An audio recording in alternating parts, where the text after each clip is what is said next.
Hello students, welcome to RWS IT academy. আমি তোমাদের online computer teacher Rahul কর্মকার। Last ভিডিওতে আমি তোমাদেরকে বেসিক্স অফ কম্পিউটারের প্রথম লেকচারটা দিয়েছিলাম। এটা ফার্স্ট চ্যাপ্টার, তোমরা ভালো করেই জানো তোমাদের কম্পিউটার অ্যাপ্লিকেশন বা সায়েন্স যারা তোমরা সেমিস্টার 1-এ পড়ছো সেটা সম্পর্কে। আজকে হলো এটার পার্ট 2, যেখানে আমরা জানবো নানা ধরনের স্টোরেজ ডিভাইস সম্পর্কে। তোমাদের একবার রিক্যাপের জন্য বলে দিই, লাস্ট ভিডিওতে আমি করিয়েছিলাম তোমাদের সিপিইউ কীভাবে কাজ করে, সিপিইউ কি, কম্পিউটারের কিছু বেসিক হিস্ট্রি সম্পর্কে। তো আজকে কম্পিউটারের যে মেমোরি, যে কম্পিউটারের সমস্ত ডেটাকে পার্মানেন্টলি বা টেম্পোরারি বেসিসে স্টোর করে রাখা হয় সেটা, যেমন তো আমরা জানি ভালো করে র্যাম, ইন্টারনাল স্টোরেজ, এগুলো সবাই চিনি। এগুলো কী কাজে ব্যবহার করা হয়? এগুলোকে ডেটা স্টোর করার জন্য ব্যবহার হয়। এবার কেউ টেম্পোরারি স্টোর করে, কেউ পার্মানেন্টলি স্টোর করে। চলো ডিটেলে দেখে নেওয়া যাক এখানে আমরা কী কী জানবো। তো সবার আগে আমরা চলে যাব মেমোরি সেকশন। এই যে চলে আসলো। আচ্ছা, একটা জিনিস বলে দিই, এই যে নোটসগুলো আমি পড়াচ্ছি কোথা থেকে পাবে? ইউটিউব চ্যানেলে যাবে, প্রতিটা ভিডিওর ডেসক্রিপশনে দেখবে লিঙ্ক দেওয়া থাকবে নোটসের জন্য। নোটসে ক্লিক করবে বা ওই লিঙ্কে ক্লিক করবে, লিঙ্কে ক্লিক করলে তোমরা এরকম একটা ফোল্ডারে চলে আসবে। যারা কম্পিউটার অ্যাপ্লিকেশন স্টুডেন্ট, কম্পিউটার অ্যাপ্লিকেশনে যাবে। যারা কম্পিউটার সায়েন্সের স্টুডেন্ট, তারা কম্পিউটার সায়েন্সের এখানে ফোল্ডারে ঢুকবে। দেখবে পুরো ফোল্ডার ওয়াইজ সুন্দর করে গোছানো আছে। এখন যেমন তোমাদের সেমিস্টার 1 চলছে, সেমিস্টার 1-এর প্রথম চ্যাপ্টার চলছে। সেটা কি? সেটা হলো কম্পিউটার সিস্টেম। এর মধ্যে ঢুকবে, দেখবে এখানে 3-4টে পিডিএফ থাকবে যারা ইংলিশ ফরম্যাটে, অর্থাৎ তোমরা ভালো করেই জানো এই আমাদের এইচএস এক্সাম, এই সিলেবাসটা কিন্তু ইংলিশ ফরম্যাটে যারা পড়াশোনা করে, ইংলিশ মিডিয়াম স্টুডেন্টদের জন্য আছে। তাদের জন্য দেখবে এখানে ইংলিশে নোটস দেওয়া রয়েছে, ইংলিশ ভার্সনটা। আর যারা বাংলা মিডিয়ামে পড়ছো, যেমন আমি তোমাদেরকে এই বেসিক নোটস দিয়ে করাচ্ছি বা নর্মাল নোটস দিয়ে করাচ্ছি, তার নোটস দেখবে এখানে দেওয়া আছে। অ্যাজ ওয়েল এস এখানে তোমরা এমসিকিউ নামে একটা ফাইল পাবে। সেই ফাইলের মধ্যে তোমাদের ইম্পর্টেন্ট যে কোয়েশ্চেনগুলো পরীক্ষার সময় আসার সম্ভাবনা আছে, সেই কোয়েশ্চেনে কিন্তু সম্পূর্ণ একটা এমসিকিউ সেট দেওয়া থাকবে। তো যাই হোক, মুভিং ফরওয়ার্ড, তোমাদের যেটা দিয়ে শুরু হবে, চলো সেটা এক এক করে শুরু করি। দেখো, সবার ফার্স্টে আছে কম্পিউটার স্টোরেজ ডিভাইস বা মেমোরি কাকে বলে। দেখো, মেমোরি বা স্টোরেজ ডিভাইস মানেই হলো সেটা যেখানে ডেটা স্টোর করে রাখা হয়। আইপিও প্রসেসেই তোমাদের বলেছিলাম, এখন কম্পিউটার আধুনিক হয়েছে, এখন ডেটাকে স্টোর করে রাখারও প্রয়োজন হয়। তো এটাই সেই স্টোরেজ ডিভাইস। তাই বলা হচ্ছে কম্পিউটারে যে ডিভাইসের মাধ্যমে ক্ষণস্থায়ী বা দীর্ঘস্থায়ীভাবে তথ্য সঞ্চয় করে রাখা হয় তাকে স্টোরেজ ডিভাইস বা মেমোরি বলা হয়। ব্যাস, অ্যাজ সিম্পল অ্যাজ দ্যাট। এইবার এই স্টোরেজ ডিভাইসকে বেসিক্যালি দুটো ভাগে ভাগ করা হয়। এবার তোমরা যে বই ব্যবহার করছো তাদের রাইটার আলাদা আলাদা। অবভিয়াসলি এক একজনের স্যারের মতামত অনুযায়ী তারা তাদের মতো ক্লাসিফাইড করবে, কিন্তু আমার মত অনুযায়ী স্টোরেজ ডিভাইস বেসিক্যালি দুই ধরনের হয়ে থাকে। তোমরা যদি গুহপাল স্যারেদের বই ব্যবহার করো, দেখবে তাদের বইয়ে আছে 4 প্রকারের, অন্যান্য বইয়ে এক এক ধরনের ভাবে ক্লাসিফাইড করা আছে। বেসিক্যালি দুই ধরনের হয়। কি কি? একটা প্রাইমারি স্টোরেজ ডিভাইস বা মেমোরি, আর একটা সেকেন্ডারি স্টোরেজ ডিভাইস বা মেমোরি। এবার এগুলো সম্পর্কে দেখো, একটা পুরো একটা ইলাবোরেটলি চার্ট তৈরি করা আছে, যেটা দেখে তোমরা বুঝতে পারবে। আমি জাস্ট এখান থেকে একটুখানি পেন্সিল ডাউন করে নিই, দেখতে পারবে এগুলো স্টোরেজ ডিভাইস। সবার ফার্স্টে primary storage device. Primary storage device হলো সেই ধরনের স্টোরেজ ডিভাইস যেগুলোর মাধ্যমে কম্পিউটার বা মোবাইল বা যে কোনো ইলেকট্রনিক ডিভাইস কাজ করে। সেকেন্ডারি স্টোরেজ ডিভাইস হলো সেই স্টোরেজ ডিভাইস যার মাধ্যমে ডেটাকে স্টোর করা হয়। দেখো, প্রাইমারি স্টোরেজ ডিভাইসের আবার কিছু ক্লাসিফিকেশন আছে। সবার ফার্স্ট যেটা আছে সেটা হলো র্যাম আর রম। আমরা র্যামকে তো সবাই চিনি। র্যাম কি আমরা জানি তো, যে মোবাইলের র্যাম বেশি, যে ল্যাপটপের র্যাম বেশি, সে তত স্মুথলি কাজ করে। সব থেকে বেশি আমরা এটা শুনেছি, র্যাম বেশি থাকলে পাবজি, ফ্রি ফায়ার এই টাইপের গেম খেলতে খুব সুবিধা হয়। তো লাইক দিস, র্যাম যত বেশি তত স্মুথ কাজ করে। কেন? কারণ কম্পিউটার সমস্ত রানিং কাজ যেটা এই মুহূর্তে চলছে, যেমন তুমি ইউটিউবে ভিডিওটা দেখছো, র্যামেরও কিছু টাইপ আছে। এগুলো সম্পর্কে তোমরা আরও ডিটেলে জানতে পারবে যখন আমি র্যামের সম্পর্কে পড়বো। S RAM, D RAM, static RAM, D RAM কাকে বলে সেগুলো। তারপরে র্যাম ছাড়া আরেকটা আছে, সেটা হলো রম। রম মানে রিড অনলি মেমোরি। কম্পিউটারে যত ইম্পর্টেন্ট ডেটা থাকে, যেমন কি কোম্পানির কম্পিউটার বা মাদার বোর্ড, কি কোম্পানির মোবাইল, যেমন আমরা মোবাইল সুইচ অফ অন করলে দেখায় না, স্যামসাংয়ের হলে স্যামসাংয়ের লোগো দেখায়, OnePlus হলে OnePlus, ব্লা ব্লা ব্লা। তো এই যে বেসিক যে ইনফরমেশনগুলো আছে, যেগুলো কম্পিউটার অন অফ বা কম্পিউটারকে চালানোর জন্য খুব ইম্পর্টেন্ট হয়ে থাকে, সেই সমস্ত ডেটা রমের মধ্যে রাখা হয়। অনেক জায়গায় রম মানে ইন্টারনাল স্টোরেজকে বলা হয়, but that's a totally wrong thing. ROM আর internal storage both are not same, they are totally different. রমেরও কিছু টাইপ আছে, M ROM, P ROM, EP ROM, double EP ROM, UBP ROM, এগুলো সম্পর্কেও তোমরা জানতে পারবে। এবার চলে যায় secondary memory. Secondary memory main কাজ হলো ডেটাকে স্টোর করা। তুমি মোবাইলে ছবি তুলছো, তুমি রেকর্ড করছো, কথা বলছো, কথা বলে যে রেকর্ডিংটা হচ্ছে সেই সমস্ত ডেটা কোথায় থাকে? এই সেকেন্ডারি মেমোরির মধ্যে। সেকেন্ডারি মেমোরি কিছু টাইপ আছে। সবার ফার্স্টে optical storage device. Optical storage device আমরা নিশ্চয়ই সবাই দেখেছি, সিডি দেখেছো তো, সিডিগুলোই হলো অপটিক্যাল স্টোরেজ ডিভাইস। তারপরে ম্যাগনেটিক স্টোরেজ ডিভাইস, যেখানে ইলেকট্রোম্যাগনেটিক ফ্রিকোয়েন্সির মাধ্যমে ডেটা স্টোর করা হয়, সেটাকে ম্যাগনেটিক ডিভাইস বলে। যেমন এইচডিডি, ফ্লপি ডিস্ক মেবি তোমরা দেখোনি, ফ্লপি ডিস্ক একসময় প্রচুর পরিমাণে ব্যবহৃত হতো 90s যুগে। এখন ফ্লপি ডিস্ক মার্কেটে একদম অবসলিউট হয়ে গেছে। বেসিক্যালি হার্ড ডিস্ককে ব্যবহার করে। হার্ড ডিস্ক তোমরা সবাই চেনো, না চিনলে আমি যখন পড়াবো তখন ছবি দেখিয়ে দেবো। তারপরে ক্যাশ মেমোরি। প্রতিটা কম্পিউটারে, প্রতিটা মোবাইলে ক্যাশ মেমোরি থাকে। ক্যাশ মেমোরি খুব ফাস্ট হয়। কোনো ডেটাকে কাজ করতে, কোনো ডেটাকে স্টোর করতে সাহায্য করে। তারপরে ফ্ল্যাশ মেমোরি, ক্যাশ মেমোরির মতনই ফ্ল্যাশ মেমোরি নামে একটা মেমোরি আছে যেখানে ফ্ল্যাশ চিপ থাকে, হার্ড ডিস্কের তুলনায় অনেক ফাস্ট। কেন ব্যবহার করবে, কী জন্য, যেমন এসএসডি পেন ড্রাইভ, এগুলো নিশ্চয়ই সবাই দেখেছো, SSD pen drive, SD card, এগুলো সবাই দেখেছো। এগুলো সবই কিন্তু ফ্ল্যাশ মেমোরি দিয়েই তৈরি হয়। সবার লাস্ট যেটা অ্যাডভান্স কনসেপ্ট সেটা হলো ক্লাউড স্টোরেজ। ভবিষ্যৎ কিন্তু ক্লাউড স্টোরেজের ওপরেই আছে। ইভেন তোমরা যদি এখন জিও সিম ব্যবহার করে থাকো, তোমরা ভালো করে জানো জিও 18 মাসের জন্য 5 টেরাবাইটের ক্লাউড স্টোরেজ দিয়ে থাকে। ফ্রি, ব্যবহার করো, তার মধ্যে তোমরা ডেটা স্টোর করতে পারবে। এরকম প্রতিটা, যেমন জিও এআই ক্লাউড নামে একটা অ্যাপ্লিকেশন আছে, সেখানে দেয়। এছাড়াও বেসিক্যালি তোমরা যখন একটা ইমেল তৈরি করবে, 15 জিবি ফ্রিতে একটা ক্লাউড স্টোরেজ দেয় কিন্তু সবাইকে। তো তোমরা সেগুলো দিয়ে প্লে অ্যারাউন্ড করতে পারো। বেসিক্যালি এইগুলো স্টোরেজ ডিভাইস যেগুলো সম্পর্কে আমাদের জানতে হবে। আজকের এই ভিডিওতে আমি তোমাদের যেটা এক্সপ্লেন করবো সেটা হলো প্রাইমারি স্টোরেজ ডিভাইস সম্পর্কে, অর্থাৎ র্যাম রম এগুলো সম্পর্কে। প্রাইমারি স্টোরেজ ডিভাইস হলো সেই ধরনের স্টোরেজ ডিভাইস যেগুলো ক্ষণস্থায়ীর জন্য কোনো ডেটা স্টোর করে।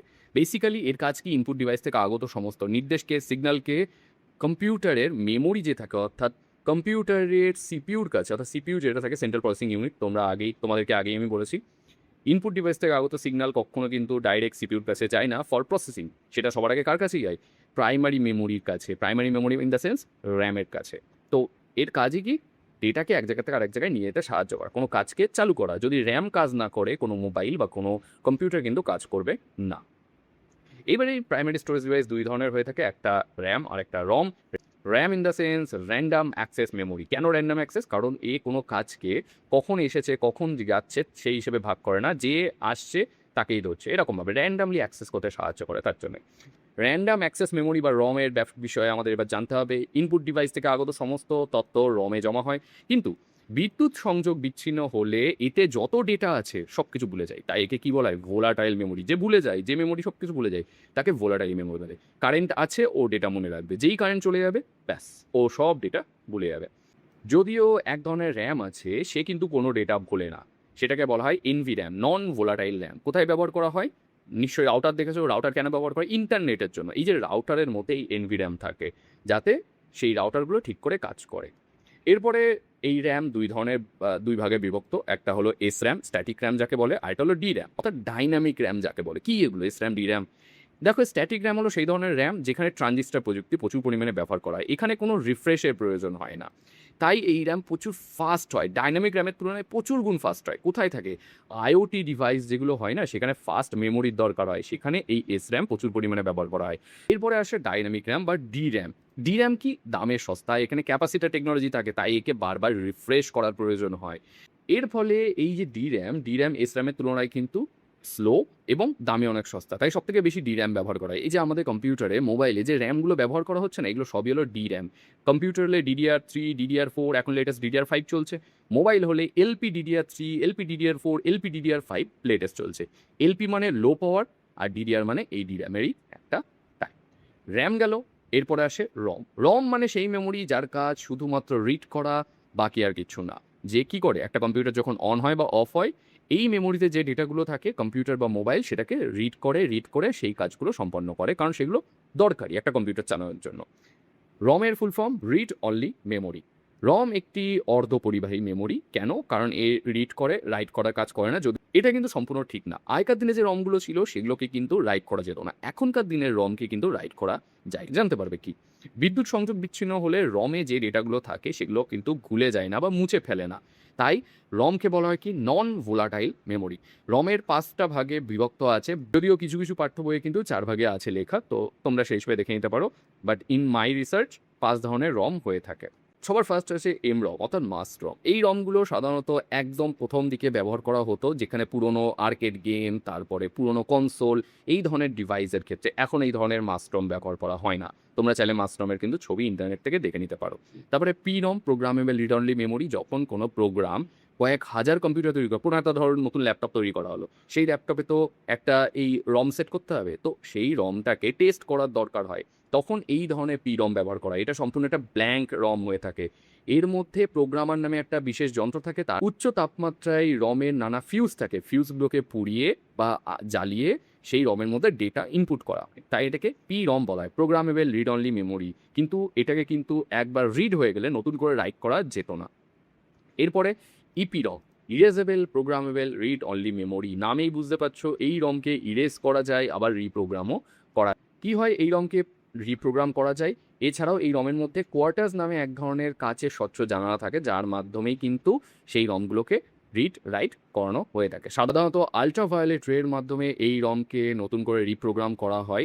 এই রম একটা মাদারবোর্ডে যদি সেট করা থাকে, মাদারবোর্ড থেকে রমটাকে খুলতে হয়, আলট্রাভায়োলেট রের ওই মেশিনের মধ্যে সেট করতে হয়, 20 থেকে 30 মিনিটের মধ্যে এই রমটাকে আবার নতুন করে রিপ্রোগ্রাম করা যায়।